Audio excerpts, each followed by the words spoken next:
When the Antarctic whaling season is over, the whales migrate north, and Durban becomes the center of South Africa's whaling industry. Starting in the month of May, the sturdy whale catchers steam in a wide loop out of Durban, going about 100 miles offshore to hunt for whales in the Indian Ocean. Durban is the most important city and seaport in the province of Natal, South Africa. It lies between the green hills of Zululand and the blue waters of the Indian Ocean. The whalers spend as little time as possible in port, and as the city of Durban drops below the horizon, the ship enters the world of whales and whalermen. Every day, ships of the whaling fleet start out in quest of their quarry, steaming into a vast expanse of sky and water to do the specific job for which they were built.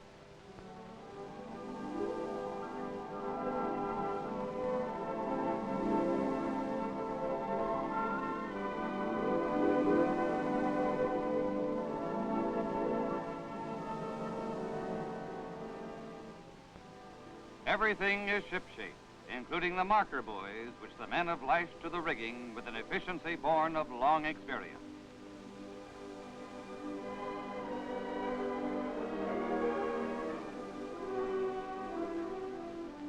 Once out to sea, the charges of black powder are loaded into the shell cases. From now on, there will be few idle moments. There will be no time for preparations once whales are sighted, and there must be no doubt, no delays, and no hitches that might spell failure at best, danger and disaster at worst.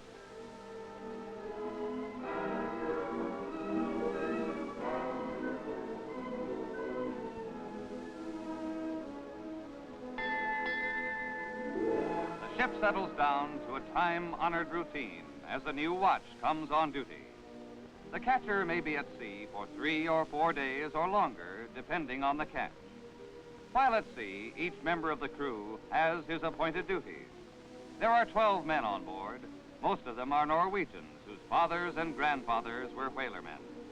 All are anxious for success, as each man shares in the profit. If after days of vigilance no whale is sighted, it's a personal loss to them all.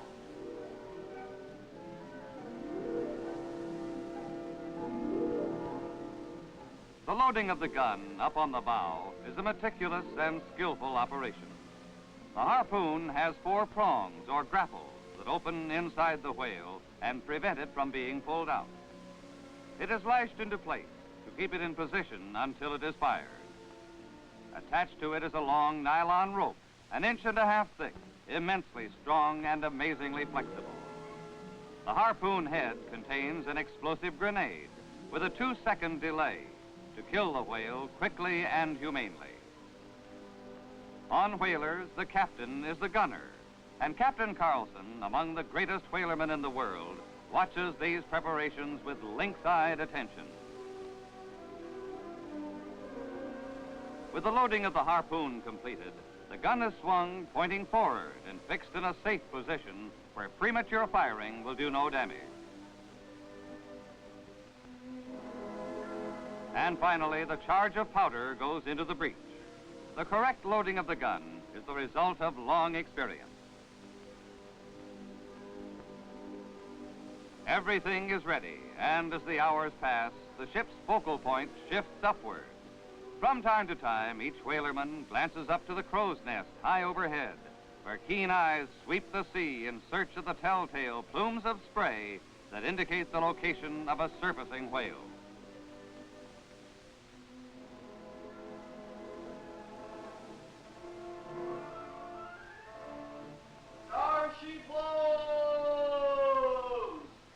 All eyes look to the crow's nest at the cry of the lookout and immediately the helmsman calls for more speed to reduce the distance between the hunter and the quarry.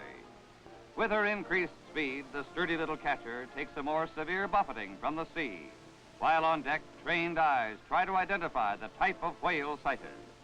It's a school of sperm whales. All speed is on as Captain Carlson orders mate Toby Hockerstad forward to the gun to give him more experience in becoming a captain and a gunner. Hockerstad moves quickly along the catwalk from bridge to bow with an outward calmness that hides his excitement. From now on, he is in full command. Not only the gun, but the entire ship is under his direction. Pitted against his calmness and skill is the sperm whale that can dive for an hour at a time, leaving Hockerstad to anticipate its next move. And now he has picked his target, a large sperm of about 50 tons.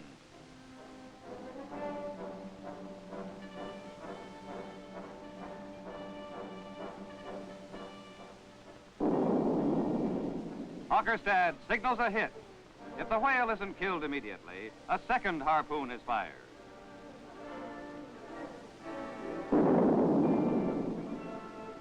When it's all over, the prize must be secured.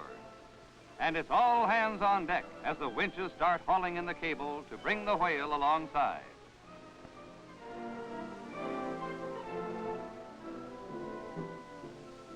A hollow spike attached to an air hose is driven into the dead whale.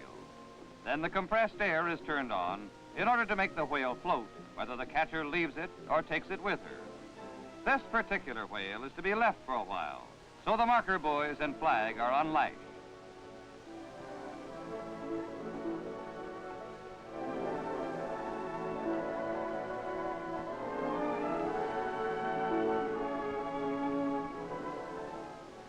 The compressed air is turned off and the air hose removed.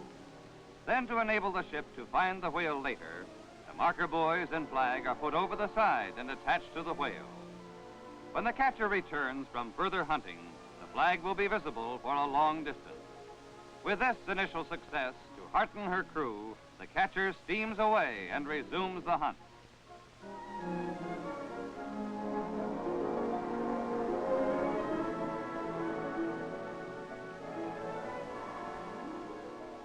On deck, the preparations begin all over again. Steel cables are re-stowed and the nylon cable that snakes out after the harpoon is recoiled. Thoroughly and meticulously, the crew gets ready for the next feverish chase to be heralded from the crow's nest with a cry, "There she blows." For mile after mile, the catcher lumbers on, enveloped in uneventful routine.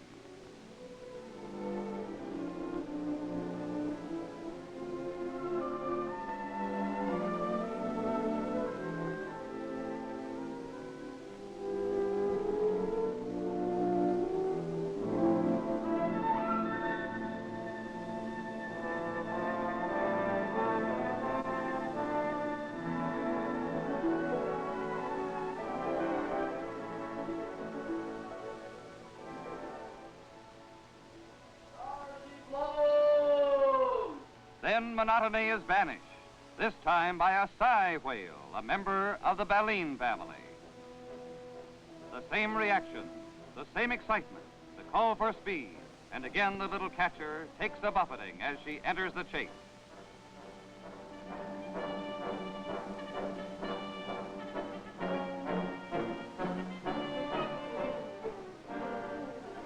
The gun is loaded and everything is ready, with the engines straining for the last knot of speed. This time, Captain Carlson himself takes over. It's a hit, and a fine sigh whale is added to the long tally that has made Carlson one of the world's greatest gunners. It's good news for his crew, and they set about securing the catch with a good will. It's interesting to notice the spots or blotches on the sigh whale, a marking that distinguishes it from other types of whales.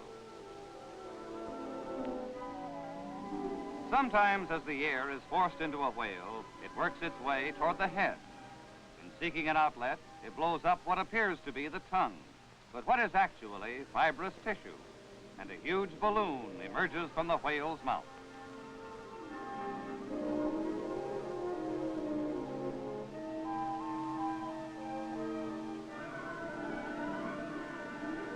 When the ship left the Psy whale, the crewmen little thought they were moving on toward a human drama.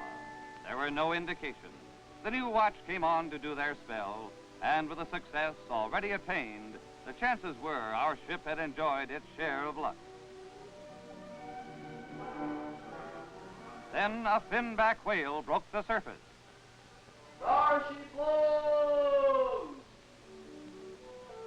After the lookout had spotted him, there were the same reactions on board, except this time there was the grave risk of foundering when going at full speed in a rough sea. Up on the bridge, Carlson had to think of the danger to himself and his crew before making a decision. There was trouble ahead. The seas were becoming rougher, and seaworthy though she was, as the speed was increased, the little catcher began to take a pounding. That 80-ton finback whale was going to involve a tremendous risk. The odds were enormous. The gunner was courting disaster. If he were washed from that tiny bow platform, he would be crushed by the ship or cut to pieces by the lashing propellers. No wonder Carlson hesitated. Was the prize worth the risk?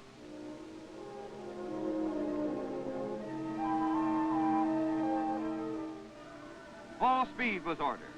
Carlson had accepted the challenge. He went forward to the gun, tried to anticipate the whale's next move, and ordered a change of course. It was a decision born of great courage. The crew gladly obeyed the captain's orders, but as the catcher plunged forward on this desperate gamble, the situation became worse. Up forward, Carlson was pitting his courage and strength against the terrifying might of the sea. He'd get that whale, no matter what the risk.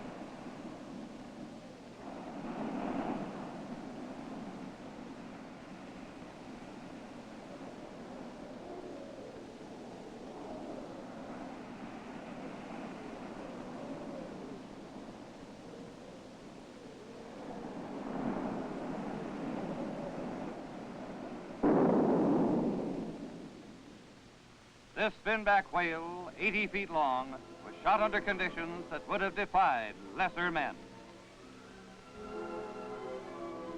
Though mortally wounded, it put up a struggle until the desperate encounter was quickly ended by a second harpoon.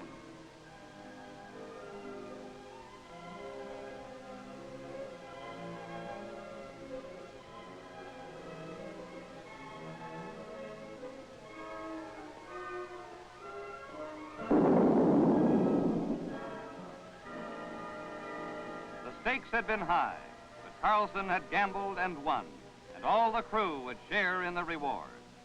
All that remained was to get the prize back to port and collect the bounty. This time, as the winch stopped, the huge finback whale was secured alongside, ready to be towed back to Durban.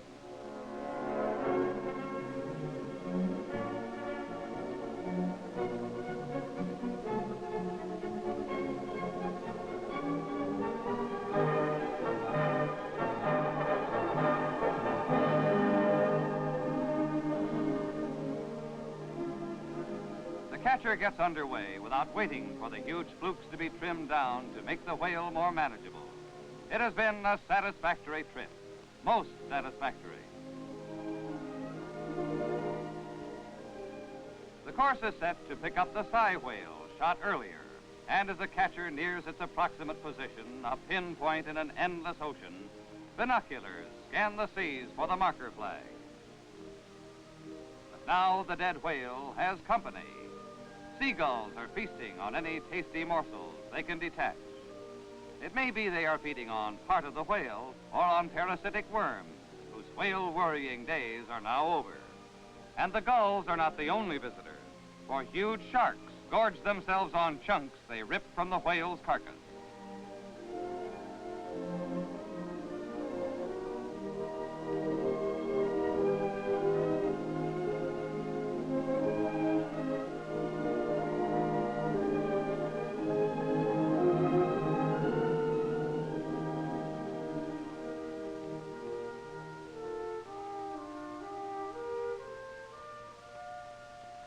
But the whale was not shot to feed the vultures and jackals of the sea.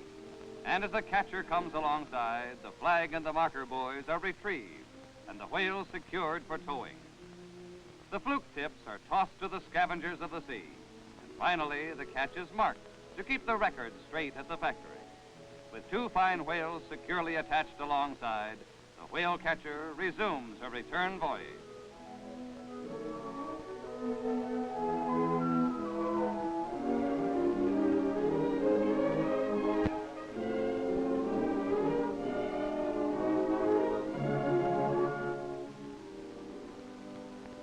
A distant flag marks the sperm whale that was shot first.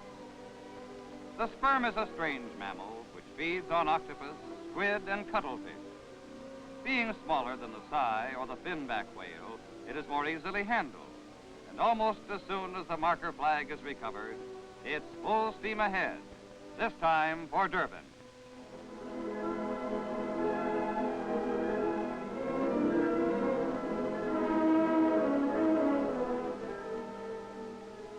Captain Carlson is happy. In fact, everyone is happy.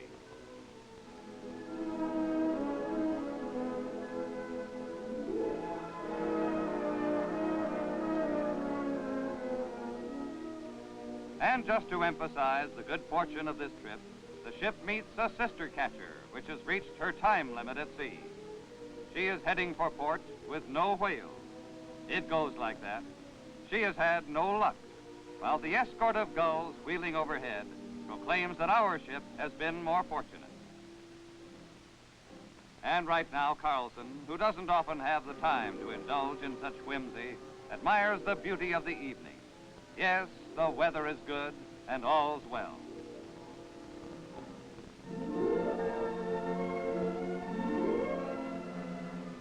Next morning, Durban appears dead ahead, and soon the ship is passing close to the whaling station where the catch will be processed. Whaling is a large industry in itself and of vital importance to many other South African industries. The whale is an air-breathing, warm-blooded mammal that lives in many parts of the world's oceans. Because it has always been extremely valuable to man, this huge creature has been hunted and killed by him for centuries.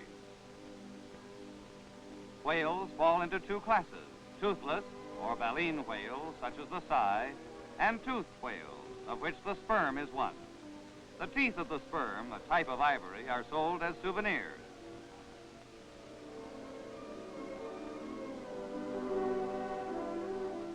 When whales are hauled from the sea, it becomes apparent what enormous mammals they really are. This bull whale is 80 feet long and weighs approximately a ton for each foot of its length, a mountain of flesh and bone.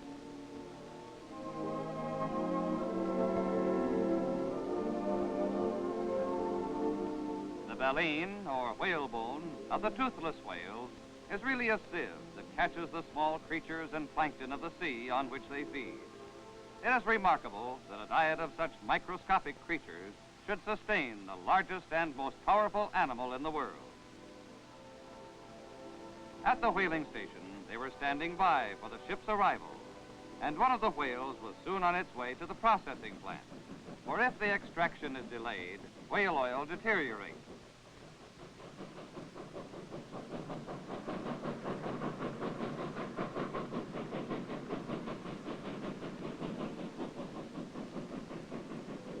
The whale is regarded as an abundant source of valuable raw material. Oil from the whale's liver is used medicinally. Certain parts of the meat are for human consumption, finding their way to many dinner tables. The rest of the meat is rendered for oil, and the residue provides animal feed.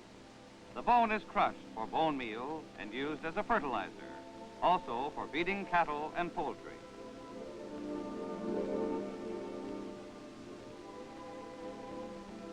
Another thing recovered from the carcass is the harpoon that killed the whale. The baleen, or whalebone, is still used for stiffeners in ladies' dresses, to make bristles for brushes, and one specialized use is to make the plumes that adorn the helmets of the Royal English Guard. The most valuable product is oil, about half of which comes from the blubber, the fat just beneath the skin. The greatest use of whale oil is in the making of soaps and margarine, and the oil from the sperm whale is used as a lubricant for engineering instruments.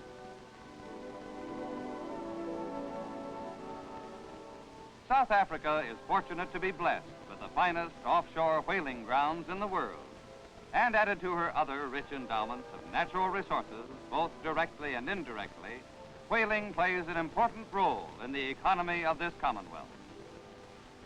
Whaling is a big industry that depends on the hardy men who go down to the sea in little ships.